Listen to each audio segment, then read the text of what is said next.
the more you find societies and governments averse to the truth you have, the more you start valuing and loving the truth you have.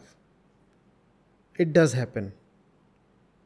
So it is not as if governmental apathy or social resistance will necessarily weaken your truth. The very opposite is also possible. That you know that the government is resistant to what you really have, and therefore you become all the more committed to what you really have. The example that I give is of the colonial period in India, the first half of the last century. When we sit down to list the towering figures in the last century of Indian history, what we find is that if we have 100 names to list, some 90 of them or 95 of them are from the first half of the century. What is happening?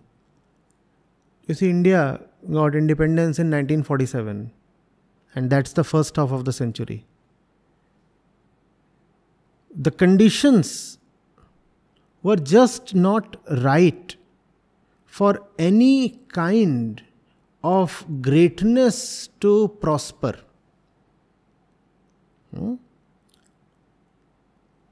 And exactly because the conditions were adverse, greatness prospered.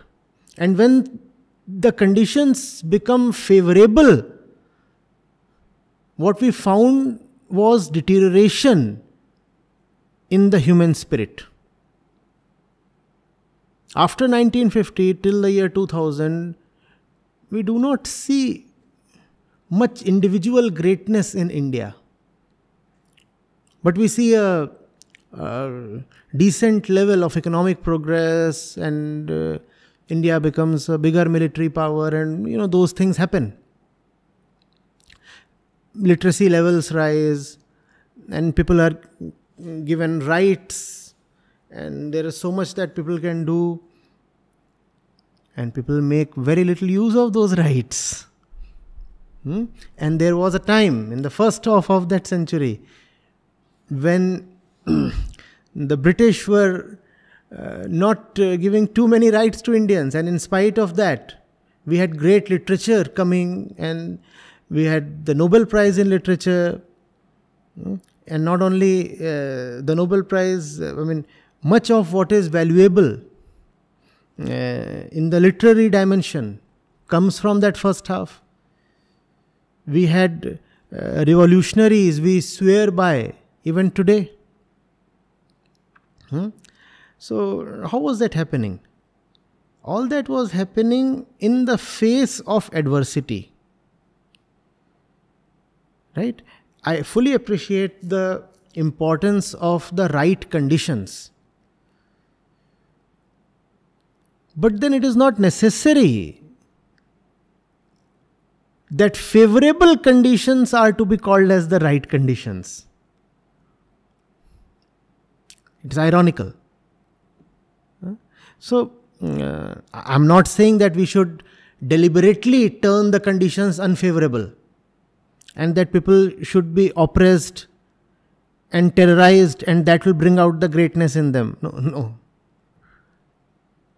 But there is something within that loves a good challenge. The human spirit gets awakened when challenged.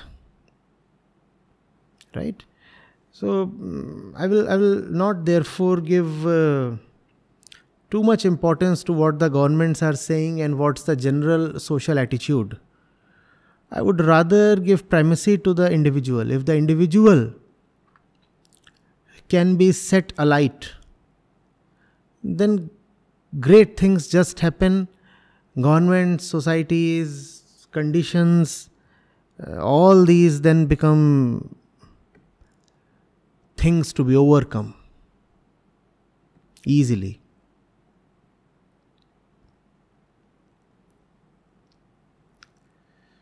I don't know whether I was more factual or poetic, but uh, that's what. Thank you very much. That makes a lot of sense. I think that's all for me. Thank you very much for having me here, um, Dr. Acharya. Thank you very much.